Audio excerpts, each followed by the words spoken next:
Hi guys, welcome back to my channel. My name is debbyoje. If you're new, I'd love for you to do me a quick favor. Go down below, smash up the red subscribe button, and while you're there, also click the bell button so you get notified every single time I post a new video. Today's video, guys, I'm triggered.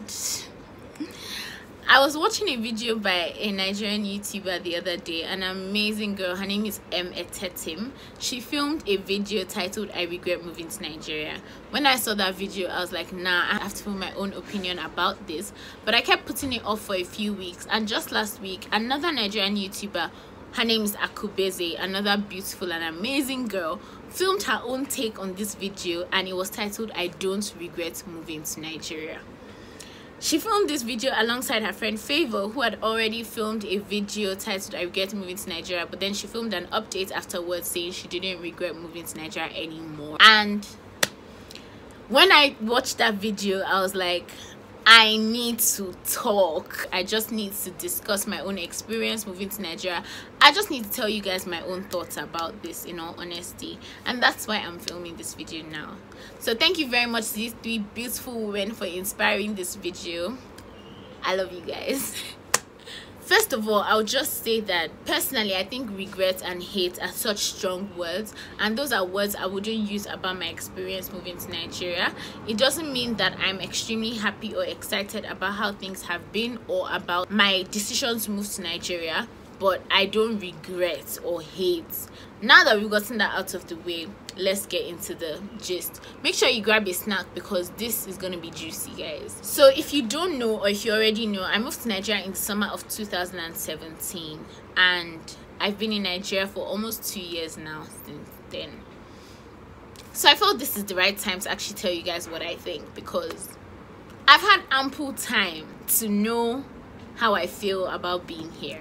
I've gone from a mix of emotions, from coming back and feeling angry and frustrated and annoyed, to living my best life, to getting tired, to getting a job, to enjoying myself, to different things, and I can give a balanced opinion about all the emotions I felt. So I do agree with Akubeze's video where she said that being in the UK didn't feel like home to her. She felt like this is not my home, this is not my country, so what am I doing here? She felt that it was important to bring all the knowledge and exposure and expertise that she had gathered from schooling in the UK back to Nigeria to make Nigeria a better place for future generations.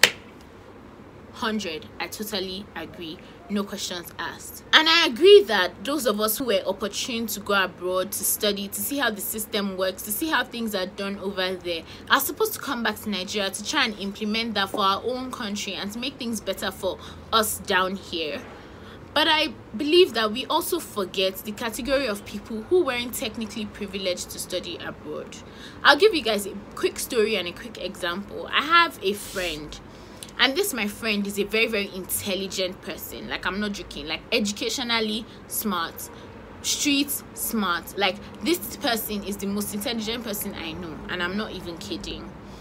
This person did not have a father figure in their life, and the person was sent to school by a single mother. The person's mom like really struggled, and you know, she put herself out there just to be able to send her child to school abroad, to give her child like a better future and better opportunities than she had.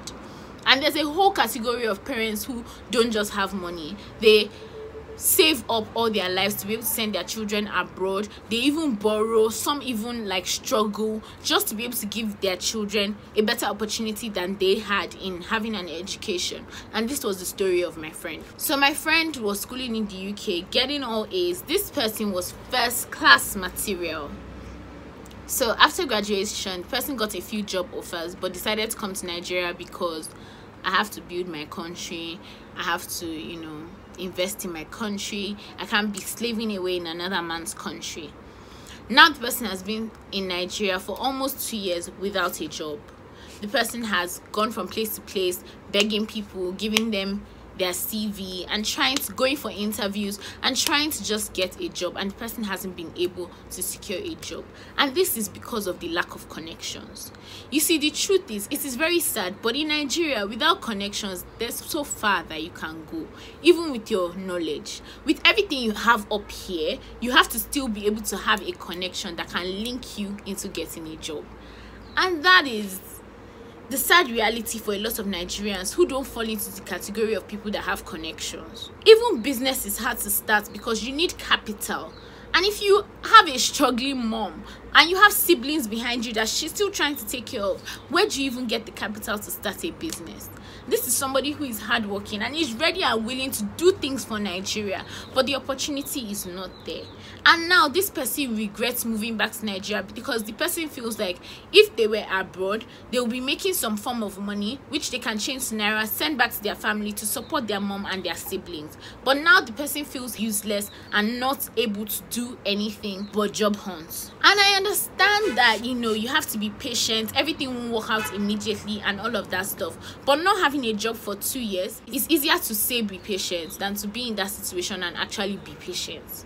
A lot of us who come back to Nigeria and actually complain about moving to Nigeria are not complaining because things are actually hard for us. We're just complaining because things are not going the way we envisaged it to go.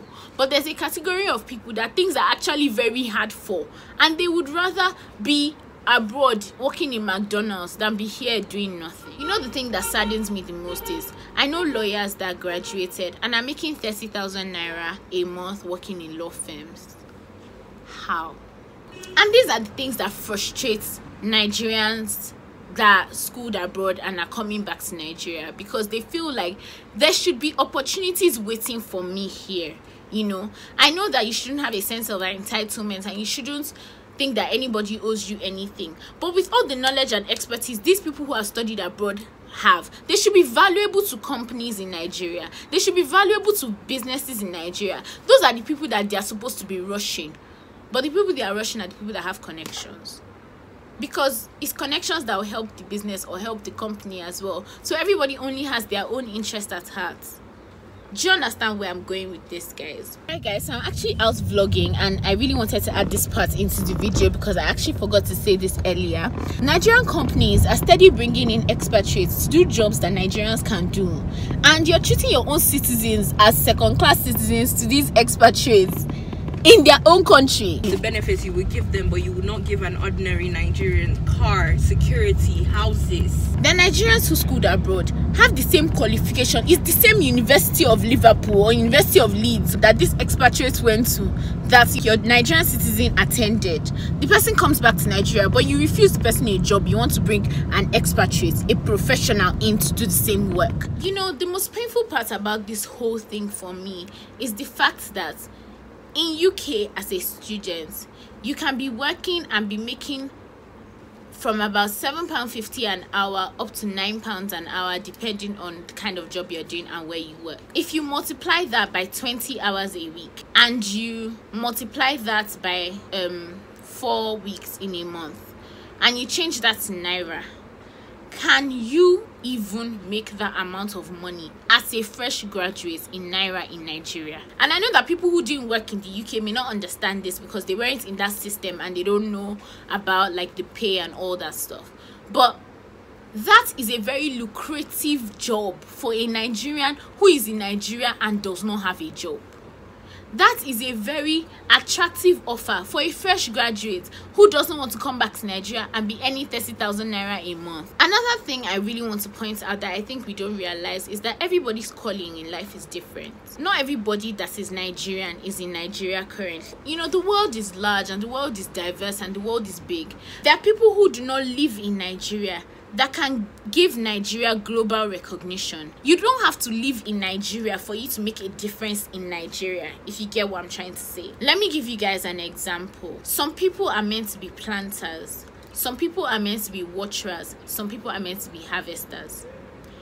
If you have a community of farmers and everybody's just planting, nobody's watering the seeds, nobody's harvesting the crops, all you have is just stunted plants. The plants will never grow. You just have a whole field of stunted plants. But if some people are planting, some people are watering, some people are harvesting, you have a field of beautiful trees that are yielding crops because there is division of labor. That is how everything in life works. No man is an island. I don't believe that everybody that studied abroad can come back to Nigeria to come and set up a business or set up a company or set up something that can put Nigeria on the map. It doesn't work that way. It's not even every business or every company that is set up that will actually be successful. So some people are here to come up with the ideas. Some people are here to implement the ideas. Some people are here to manage the businesses. Some people are here to invest in the businesses. Some people are here to support the businesses. Division of labor. As I said before, yes, I agree with the fact that with all that knowledge and expertise that we have gained abroad and exposure, we need to come back to Nigeria and start things, implement things that will make a difference in Nigeria, make a difference in the situation we currently find ourselves in. But I also believe that that's not for everybody. The people who have been called to do that need to come back and do it.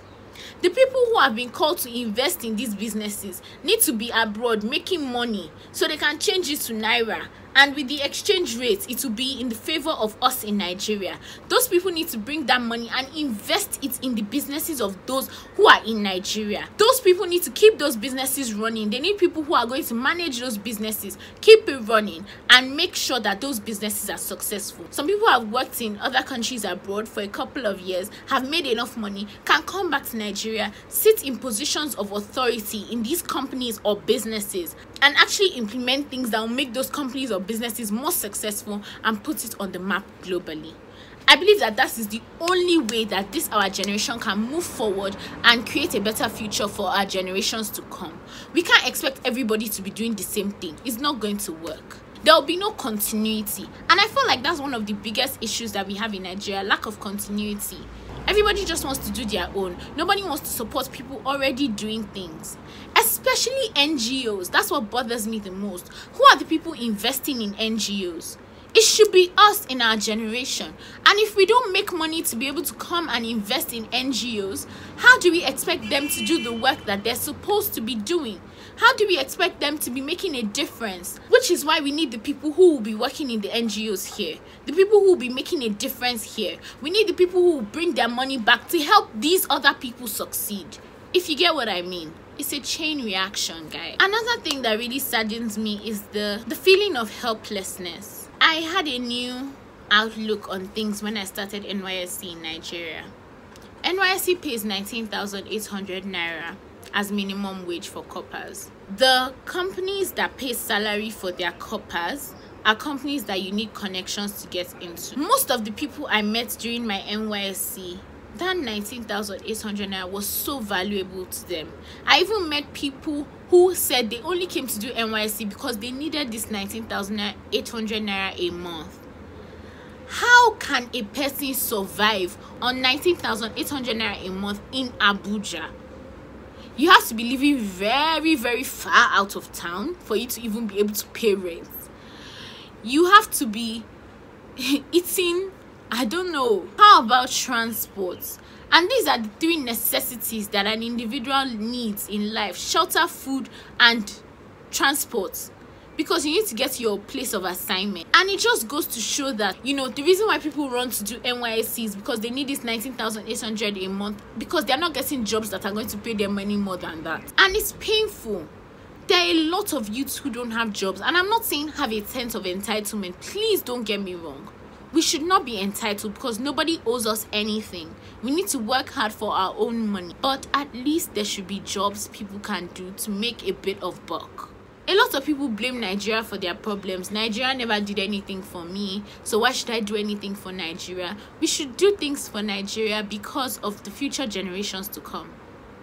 We should do things for Nigeria because you don't want your child to turn out to be that hooligan or that thug.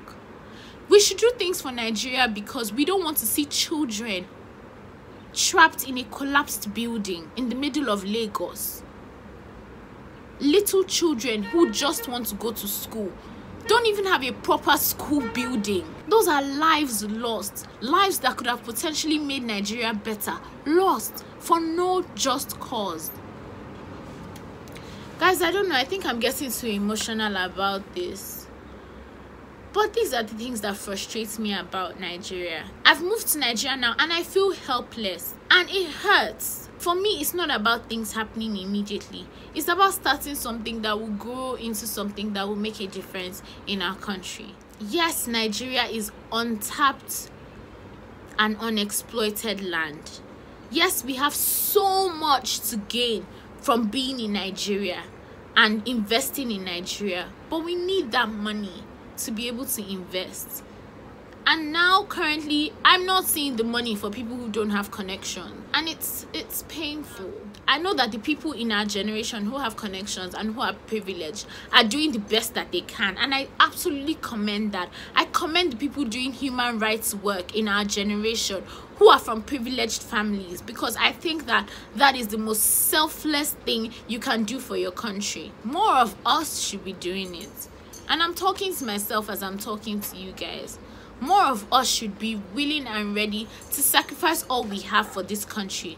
Whether that means you coming back immediately after studying, whether that means you staying there to be able to bring something back, as long as you are going to make a difference, you are going to do something, you are going to invest in Nigeria in one way or the other, please, please, and please, I support you. Anyways, guys, personally, I've always known all my life that even if I moved abroad, I'm not planning to be abroad for the rest of my life, because I don't want my children to grow up having a disconnect from their home or from their country. And I'm talking from experience, because I have cousins who were born and bred like abroad, and as much as their parents have tried to integrate them into the Nigerian culture and they're like very Nigerian, there's still that disconnect from their country. They're not happy coming to Nigeria. They don't see any benefit for them even coming to visit Nigeria, and I don't want my children to have that experience. I want my children to know that this is their home and not to see any other country as their home, because to be honest, England can wake up tomorrow and they will kick you out, and you last you will still come back to Nigeria. I am not in support of people moving abroad and just staying there for the rest of their lives without doing anything for Nigeria. Trust me, I'm not for that. In whatever way that we can, in whatever way we have been called to make a difference in Nigeria, to support people who are actually doing things here, support people who are getting their hands dirty in the field, whether financially, emotionally, however we can, do something to make Nigeria better. And I know that there are the people who will travel abroad and who start earning about 30,000, 40,000 pounds a year, and who will be sucked into the system and be tempted to stay abroad. But the truth is, if those people are investing in Nigerian businesses, investing in companies in Nigeria, you know, setting up services, things that can help us to keep getting better, then truth is, wherever they are in the world, they are actually investing in Nigeria and they are actually doing something for their country. So we shouldn't give them stick for that. Anyways, guys, that is my opinion on this whole regretting moving to Nigeria thing. And I just wish I could do more, and I'm actually really working on that, and I hope that everything goes as planned by the grace of God Almighty. And I know that there are so many other women, strong women in our generation, that are doing, you know, things to really improve our country, and I really commend that. But yeah, guys, that is it for this video. I guess that I'm not too happy about moving to Nigeria, but I don't regret it, because I feel like it was part of my calling and it will all work out in the end. If it's not your calling, don't beat yourself up about it. Just make a difference in the little way that you can. So yeah, guys, I will definitely see you in my next video. I hope you enjoyed this video. Definitely give it a thumbs up if you did. Don't forget to subscribe and also click the bell button so you get notified every single time I post a new video. And I'll see you guys in my next one. Bye.